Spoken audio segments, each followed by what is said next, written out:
오늘로 본투표는 열흘, 사전투표는 불과 닷새 앞으로 다가왔습니다. 총력전에 나선 여야, 이 막판 선거 전략 어떻게 가져가고 있는지 정치부 김아림 기자에게 물어보겠습니다. 김 기자, 주말을 기점으로 국민의힘의 기조가 확 달라진 것 같아요.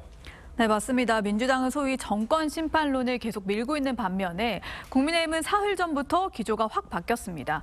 요약하면 이번 정권에서 잘못한 건 솔직히 반성하고 과감히 바꾸겠다는 겁니다. 선대위 내부에선 일주일 전부터 당내 반성의 목소리가 그동안 없었다면서 자성의 목소리가 나왔다고 합니다. 저희 요새 국민들께 부족한 점 많은 것 잘 알고 있습니다. 일할 수 있는 국회로 만들어 주셔야 됩니다, 여러분. 국민들의 작은 목소리에도 귀를 기울이겠다. 오늘 윤석열 대통령의 말도 좀 달라 보이더라고요. 네, 최근 정부 견제론이 지원론을 좀 앞서고 있고요. 주요 이유로 물가와 함께 독단과 일방적인 태도가 꼽혔죠. 당의 요청에 따라 이종섭 호주 대사 사의를 받아들인 것이 대표적 사례로 볼 수 있는데요. 여당에선 여전히 타협의 여지가 보이지 않는 2,000명의 의대 정원 문제에 대해서도 전향적인 입장 표명을 요구하는 목소리가 높습니다. 그런 측면에서 오늘 윤 대통령이 더 낮은 자세를 강조하면서 추가적인 입장이 나올 가능성도 배제할 수는 없어 보입니다. 네, 알겠습니다. 자, 여야 대표는 주로 어느 지역에 공을 들이고 있습니까? 최근 유세 일정을 보면요. 여야 모두 수도권을 중심으로 험지 유세 지원에 나서는 모습입니다. 먼저 이재명 대표의 경우에 최근 2주간 유삼영 후보가 국민의힘 나경원 후보와 격돌하는 서울 동작을만 5번 방문했는데요. 최근 나 후보 측이 앞서는 여론조사가 나오면서 총력전에 나서는 모습입니다. 여기엔 동작을 지역 한석 잃는 것을 넘어서 여당 잠룡 부활의 의미도 있어서 이를 견제하려는 의도로 분석됩니다. 최근엔 자신의 지역구인 인천 계양 을에도 신경을 많이 쓰는 모습인데요. 마찬가지로 잠재적 대권 주자인 원희룡 후보 견제 목적도 있는 걸로 해석됩니다. 한동훈 위원장도 특별히 신경을 쓰는 지역이 있습니까?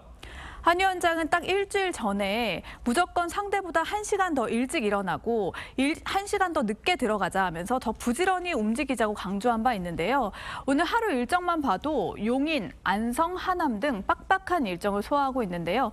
상대적으로 국민의힘이 열세라는 내부 위기감이 번지면서 한 위원장은 공식 선거운동이 시작된 후부터 30분에서 1시간 간격으로 하루 10곳에서 최대 12곳을 돌고 있습니다. 특히 나흘째 수도권에 집중하고 있는 모습입니다. 그러니까 자체 분석한 여론조사 결과에 따른 행동으로 보면은 되겠죠? 네, 맞습니다. 오차 범위 이내인 5%포인트 정도 엎치락뒤치락하는 곳이 수도권을 중심으로 약 60곳 정도 되는 걸로 판단하고 있다는데요. 접전 중인 지역구에서는 소위 수도권 바람이나 여론 흐름에 따라서 수십 석이 왔다 갔다 하는 경우가 많아서 그만큼 공을 들이고 있습니다. 네. 사전투표가 이제 5일 앞으로 다가왔습니다. 투표율도 참 중요하죠? 네, 사전 투표율에 투표하겠다는 응답자는요, 매 선거마다 높아지고 있는데요. 20대 총선에서는 12.2%였던 사전 투표율은 21대 총선에서는 26.7%, 지난 대선에서는 36.9%를 기록했죠. 40%에 가까운 유권자가 사전 투표에 참여한다는 점에서 여야 셈법도 복잡해지고 있습니다. 네. 과거 선거를 돌아보면 주로 보통 이제 민주당이 사전 투표에 동료를 많이 했었는데 이번에는 국민의힘도 마찬가지예요. 왜 그런 겁니까? 네, 민주당에서는 주 지지층인 젊은 직장인들이 사전투표에 좀 많이 참여한다는 판단에 따라서 그동안 독려해왔는데요. 이번에는 그간 소극적이던 국민의힘도 사전투표 참여를 권하고 있습니다. 특히 2030 세대가 입시 비리로 1심서 유죄를 받은 조국 대표에 반감이 있다고 좀 해석을 하고 해볼만 하다고 인식하고 있기 때문으로 보입니다.